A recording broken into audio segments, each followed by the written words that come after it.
ముఖ్యంగా ఈరోజు నిన్న ప్రవేశపెట్టినటువంటి బడ్జెట్కి సంబంధించి 24/7 చర్చలో భాగంగా వీక్షిస్తున్న ప్రేక్షకులకు, అదేవిధంగా ప్యానల్లో ఉన్నటువంటి వివిధ పార్టీల ప్రతినిధులకు, యాంకర్ గాయత్రి గారికి శుభ సాయంత్రం. నమస్తే అండి.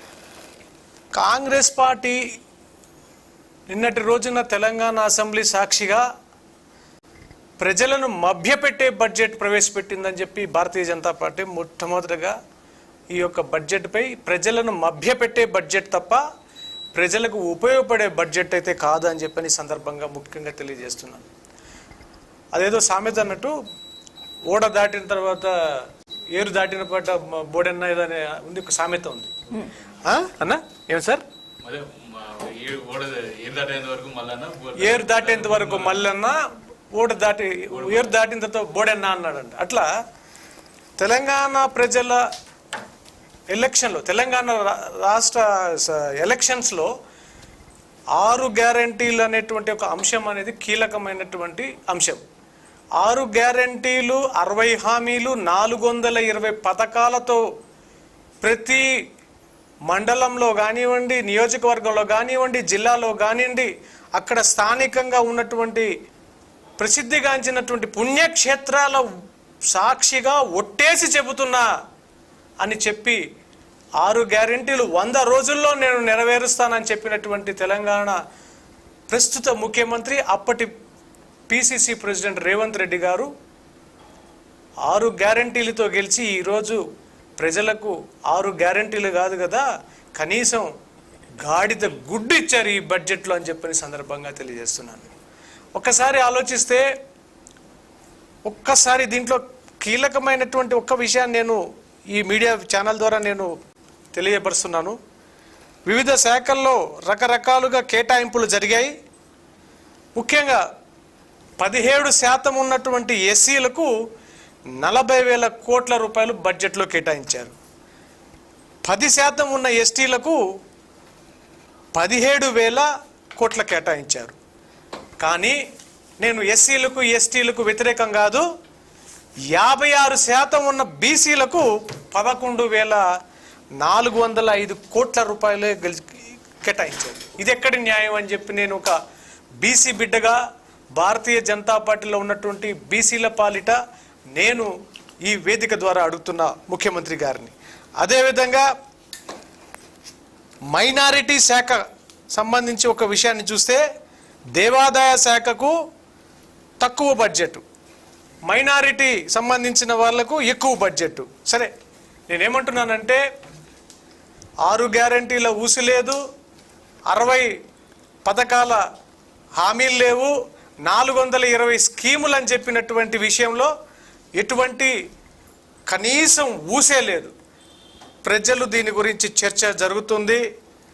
1 సంవత్సరం పాలనలో రేవంత్ రెడ్డి గారిపై ఈ విధమైనటువంటి అసంతృప్తి ప్రజల్లో ఒక ఎటువంటి ఏ ముఖ్యమంత్రికి, దేశంలో ఏ ముఖ్యమంత్రికి రానటువంటి వ్యతిరేకత, రానటువంటి అసంతృప్తి ఈరోజు తెలంగాణ ప్రజలు అనుభవిస్తున్నారు. రైట్, వేణు గారు, మీరు ఇందాక అన్నారు 6 గ్యారెంటీల ఊసు లేదు అని. 6 గ్యారెంటీలకి 9 స్కీములకి 56,000 కోట్లు ప్రకటించింది ప్రభుత్వం. మీరు ఎక్కడ చూపించండి, ఏదో ఆంధ్రజ్యోతి పేపర్లో రాశారంటున్నారు కానివ్వండి. ఒక్కసారి మీకు అఫీషియల్గా తెలంగాణ బడ్జెట్ మొత్తం వ్యయం 3,04,965 కోట్లు అనేటువంటి కేటాయింపులలో వివిధ శాఖలలో శాఖల వారీగా ఇచ్చినటువంటి అంశమే తప్ప 6 గ్యారెంటీలకి అనేటువంటి మాట ఒక ఆంధ్రజ్యోతి పేపర్ లో రాసి పెట్టారు. ఆ పదం డైరెక్ట్ గా కనిపించదు. గృహజ్యోతి ఇలా ఇండివిడ్యువల్ గా కేటాయించారు. గృహజ్యోతికి 2,080 కోట్లు, గృహజ్యోతికి 2,080 కోట్లు, గ్యాస్ సిలిండర్ రాయితీకి 723 కోట్లు, సంక్షేమం రాజీవ్ యువ వికాసానికి 6,000 కోట్లు, ఇలా డిఫరెంట్ గా అనౌన్స్ చేశారు కదా మేడం. 6 గ్యారెంటీలకి వాళ్ళు ఇచ్చిన 6 గ్యారెంటీలకి 60,000 కోట్ల రూపాయలు ఖర్చు అవుతుంది.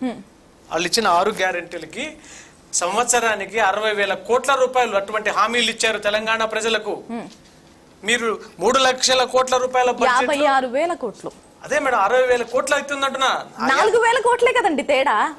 మేడం నేను చెప్తున్నాను 60,000 కోట్లు ఆ స్కీములకే ఖర్చు అవుతుంది. మీరు చెప్పినటువంటి 56,000 కోట్లు సంక్షేమంలో, సంక్షేమానికి పెద్ద పీట అని చెప్పినటువంటి రేవంత్ రెడ్డి ప్రభుత్వము సంక్షేమం కాదు కదా, సంక్షోభం వైపు ఈరోజు తెలంగాణను తీసుకోబోతుందని చెప్పి ఈ సందర్భంగా తెలియజేస్తున్నాను.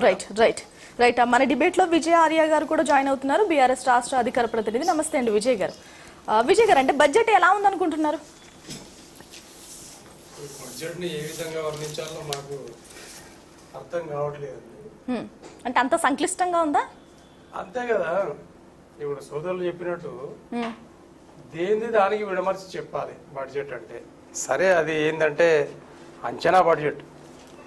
దాంట్లో ఒక 50% డబ్బులు వస్తే 50% అంతా అంచనే ఉంటుంది. ఈరోజు 2.91 పోయిన సంవత్సరం అయితే ఈరోజు 3.4 అయితే సంథింగ్ ఉంది. అయితే ఇందులో తెలంగాణ స్వరాష్ట్రము చేసినటువంటి బడ్జెట్గా కాకుండా 2014 కంటే ముందున్నటువంటి వలస ఆంధ్ర పాలకుల బడ్జెట్గా ఇది కనిపిస్తూ ఉంది. అంటే రెడ్డి బాబుల బడ్జెట్ అంటాం. రెడ్డి బాబుల బడ్జెట్ ఇది బీసీల బడ్జెట్ కాదు, ఎస్సీల బడ్జెట్ కాదు, ఎస్టీల బడ్జెట్ కాదు, మైనారిటీల బడ్జెట్ కూడా కాదు. అంటే రెడ్డి బాబుల బడ్జెట్ అది అన్నప్పుడు అలొకేషన్ లో మీరు గమనించాలి. ఈరోజు ఎక్సైజ్ అండ్ ప్రొబేషరీ శాఖ ఉంది. ఆ ప్రొబేటరీ శాఖకు ఎంత ఇచ్చారంటే 56,000 కోట్లు ఇచ్చారు. విద్యాశాఖకి ఎంత ఇచ్చారని మీరు చెక్ చేయండి. ఇప్పుడు 23-26,000 కోట్లు సంథింగ్ ఎంత ఉంది దాంట్లో. 23,108 అండి. మనకి విద్యాశాఖ అత్యంత ముఖ్యమైనదా, ప్రొబేషనరీ అత్యంత ముఖ్యమైనదా? దీన్ని ఏమంటారు మీరు? అంటే రేవంత్ రెడ్డి గారు తాగుబోతు తెలంగాణను తయారు చేస్తాం అనుకుంటారా? ఒకటి.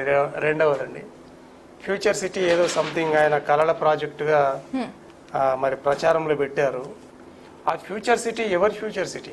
రేవంత్ రెడ్డి గారి ఫ్యూచర్ సిటా, మరి ప్రజాపాలన అంటున్నటువంటి తెలంగాణ ప్రజల ఫ్యూచర్ సిటీ అది? అంటే 821 ఎకరాలను క్రోడీకరించాలని చెప్పి 2,000 మంది నిరుపేద రైతులకు నోటీసులు ఇవ్వడం జరిగింది. తర్వాత దాని అభివృద్ధి ఒకవైపు ఏమో రాష్ట్ర బడ్జెట్లో కొంత కేటాయిస్తూ, మరోవైపు ఏమో హెచ్ఎండిఏ సపరేట్ స్వయం ప్రతిపత్తి కలిగినటువంటి హెచ్ఎండిఏ ధనాన్ని కూడా దానికి ఖర్చు పెట్టి రోడ్లు ఇక్కడ నుండి ఫ్యూచర్ సిటీ వరకు, అంటే వాళ్ళ ఊరి వరకు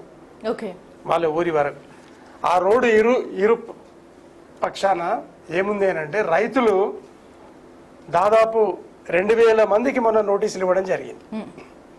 అంటే మరి ఎవరి కోసం ఆ ఫ్యూచర్ సిటీ కడతా ఉన్నారు? అంటే రియల్ ఎస్టేట్కి సంబంధించినటువంటి బిల్డర్ల కోసమా, లేదు మీరు స్వయంగా మీరు రియల్టర్ కాబట్టి మరి మీ రియల్ ఎస్టేట్ దోస్తులైనటువంటి బిల్డర్ల కోసమా అని చెప్పి టీఆర్ఎస్ పార్టీ ఈరోజు ప్రశ్నిస్తూ ఉంది. అంటే ఈ విధమైనటువంటి అస్తవ్యస్తమైన బడ్జెట్ను సృష్టించి ఈరోజు మేము మా పరిపాలనలో 9.5 సంవత్సరాలు ఫ్యూచర్ సిటీకి అలొకేషన్ ఉండకూడదు అంటున్నారా? అవునండి. ఎట్లా అలొకేషన్ ఉంటుందండి? దేనికోసం పెడతా ఉన్నారు? ఆల్రెడీ డిజైన్ చేసి ఇన్ఫ్రాస్ట్రక్చర్ తెలంగాణకి ఏం కావాలి అనేది ఆల్రెడీ కంప్లీటెడ్. దాన్ని కొనసాగించాలనే కానీ నువ్వు కొత్తది చేయడానికి 800 ఎకరాలు నీకు ఏం అవసరం? మీరు ఉన్నవి కొత్త బిల్డింగ్స్ కట్టలేదా? అవునండి, మేము ఆల్రెడీ ఎస్పీ బిల్డింగ్స్ కడితే, కలెక్టర్ బిల్డింగ్స్ కడితే, ఏంటమ్మా సచివాలయం కడితే, ఆ తర్వాత జిల్లాకు సంబంధించిన మొత్తం వ్యవస్థనంతా మేమే నిర్మాణం చేసినాం. ఇంకా మిగిలేముంది? తర్వాత ఏవి విద్యాలయాలు, వైద్య విద్యాలయాలు కడితే, హాస్పిటల్స్ కడితే, జిల్లా హాస్పిటల్స్ కడితే, ఒక్కటి కాదు కదా, మొత్తం మేము అన్ని సెట్ చేసిన తర్వాత దాన్ని కొనసాగించబోయే బాబు అంటానంటే నీకు కొత్తది ఏం అవసరం ఉన్నది? చేయాల్సిన అవసరం ఏముంది? ఈ రోజు అంటే ఏదో ఒకటి సృష్టి చేసుకొని డబ్బులు దొప్పాలని అని చెప్పేసి ఈ రోజు అన్ని పార్టీలు ప్రజలు కూడా అడుగుతా ఉన్నారు. అన్ని ప్రభుత్వాలు అంతేనా? అన్ని ప్రభుత్వాలు అంతేనా అంటే, అవును, ఎగ్జాంపుల్ మీకు చెప్తా. గత ప్రభుత్వాలు, ఇప్పుడున్న ప్రభుత్వాలు, మాకు మొదటి అవకాశం తెలంగాణ ప్రజలు ఇచ్చిండ్రు. మేము ఏం చేయాలా? ఇంటి నిర్మాణం చేయాలి. తెలంగాణ ఇంటి నిర్మాణం చేయాలి. ఇంటి నిర్మాణానికి ఏమేమి కావాలా? నీళ్లు కావాలా, విద్యుత్ కావాలా, తర్వాత బిల్డింగులు కావాలా,